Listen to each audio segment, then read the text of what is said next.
Guys, alam nyo ba, may mga salitang magkasintunog lang. May mga salitang tulad ng sa mga tao, sa mga bagay, o kaya sa karagatan, etc. Tulad nitong brand ng aircon. Kupil, o di ba? Tapos sa tao, meron din na kupal. O, diba? Di ba? Magkasintunog lang, kupil, kupal.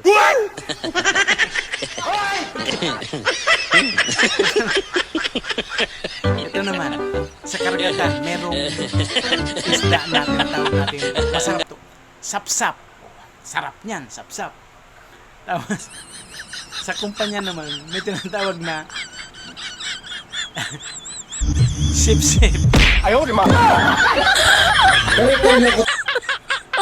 O, di ba? Magkasintunog lang. Alam mo na, basta magkasintunog.